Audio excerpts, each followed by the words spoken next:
अस्सलाम वालेकुम फ्रेंड्स, मेरा नाम रिजवान है एंड आप देख रहे हैं मेरा यूट्यूब चैनल टेक्नोलॉजी 55। तो दोस्तों, आज की वीडियो का टॉपिक ये है कि आज मैं आपको बताऊंगा कैसे आप अपने यूट्यूब चैनल का URL लिंक ईज़िली से ढूंढ सकते हो या ले सकते हो। ठीक है फ्रेंड्स, तो वीडियो बहुत इंटरेस्टिंग होने वाली है। वीडियो को आपने स्किप नहीं करना एंड वीडियो को आपने फुल वॉच करना।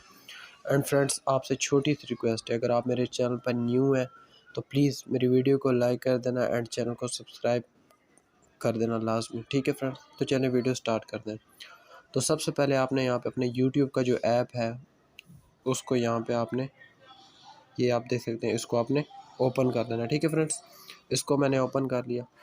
जैसे ये ओपन होगा, ठीक है फ्रेंड्स, तो आपने यहाँ पे अपना जो ऊपर चैनल का लोगो होता है उस पर क्लिक करना है एंड यहाँ पे आपने योर चैनल पे क्लिक करना है। योर चैनल पे क्लिक करने के बाद फ्रेंड्स आपको यहाँ पे 3 डॉट्स ऊपर नज़र आएंगे, तो आपने सिंपली उन 3 डॉट्स पे क्लिक करना है। ठीक है फ्रेंड्स, 3 डॉट्स पे जैसे क्लिक करना है एंड इसके बाद फ्रेंड्स आपको यहाँ पे शेयर का जो ऑप्शन है ये नज़र आएगा। ठीक है, तो आपने सिंपली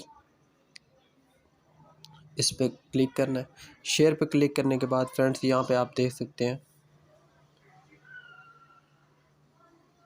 ये ये ये ये जो कॉपी लिंक है ना, इसको आपने कॉपी लिंक, जैसे ही कॉपी लिंक करेंगे तो आपका जो URL है वो कॉपी हो जाएगा। तो आप किसी को भी अपना जो लिंक है वो सेंड करके इजीली आप अपने चैनल पर उसको लेके आ सकते हो और चैनल का सब्सक्राइब एंड व्यूज़ वगैरह आप ले सकते हो बहुत ही ईज़िली तरीके से। तो फ्रेंड्स, बहुत ही ईज़िली और आसान से स्टेप्स थे। अगर वीडियो आपको अच्छी लगी तो प्लीज़ वीडियो लाइक कर देना एंड चैनल को सब्सक्राइब लाजमी करें। Thank you friend.